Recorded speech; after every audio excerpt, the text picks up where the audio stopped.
It is now October, which means spooky season has officially begun. This video, however, will be covering the movies that I watched last month in September.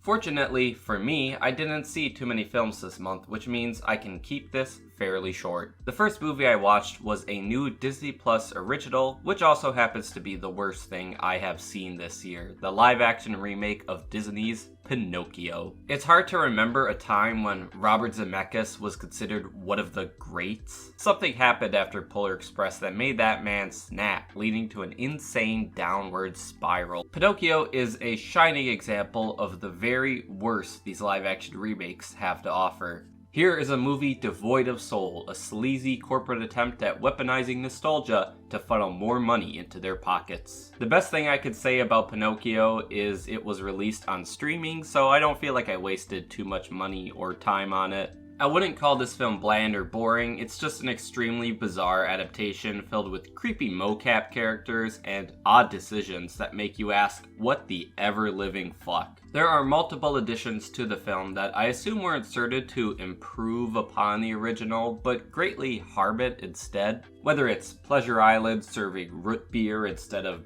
actual beer, or the young girl puppeteer that befriends Pinocchio halfway through. The original Pinocchio was very blunt about the world being a cruel place, but here it seems Disney is too afraid to fully commit to that. Everything is very sugar-coated, which honestly feels more gross. It's like you're lying to children. Tom Hanks is barely present. There's a couple of new songs, none of them memorable. There are shadow monsters that are never explained. Monstro is no longer a whale and now a literal monster. Fortunately, I'm pretty past the point of feeling angry about these live-action remakes. They're similar to those direct-to-video sequels that Disney used to do, where no one is really going to remember them fondly, so why be upset about it? With something like The Lion King, Disney was tarnishing one of their own original masterpieces, while with Pinocchio, there have been so many adaptations of the classic story that I'm more okay with it. With that said, I still give Pinocchio a thumbs down. Only watch it if you're morbidly curious like I was, just don't expect a good movie.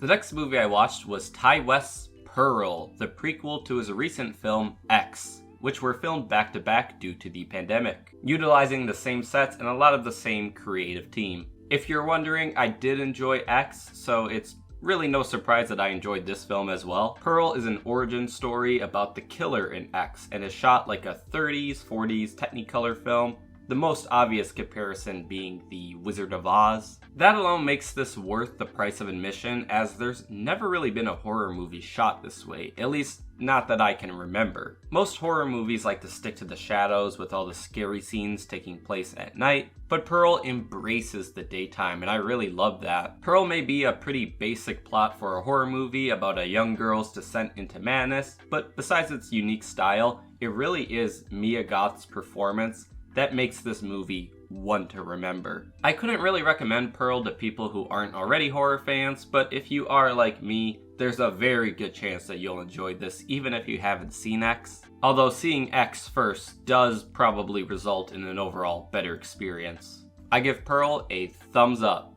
And here we are, the big one, straight out of Netflix. It's Rob Zombie's The Munsters. Rob Zombie tends to be a director people either love or hate. I think I tend to lean more towards love, but I won't deny the man has some real stinkers. With The Munsters, we are seeing Rob Zombie complete a project that's been a dream of his for a while. The fact they even let him direct this movie kind of blows my mind. Most bizarre of all is the film being PG, making it Rob Zombie's first family-friendly film. This movie is corny, incredibly cheap, the lighting is sickly, and yet I enjoyed it. What Rob Zombie is doing with this film is trying his darndest to replicate the spirit of the original TV show, which I would say he mostly succeeds at. The film feels cheap, like a straight-to-TV movie, and that aspect of it is pretty disappointing considering when this was first announced I thought it was going to be theatrical. But it's the makeup and fun sets that really steal the show. Rob Zombie's got his ragtag team of actors who, for the most part, are very fun to watch. I mean, Sherry Moon Zombie isn't great, but I'm not one to pick a fight with Sherry Moon fans. And at least I could tell that she's having some fun with it. I loved Jeff Daniel Phillips' portrayal of Herman Munster. He really stole the show for me.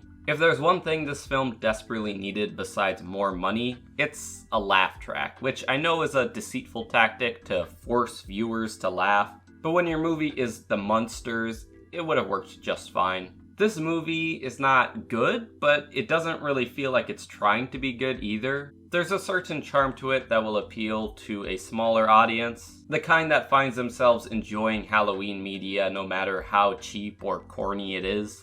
I cannot recommend this movie to most people, but I found it to be watchable enough. Based on that, I'm gonna give it a meh. Not awful, a bit of fun to be had, but nothing to write home about either.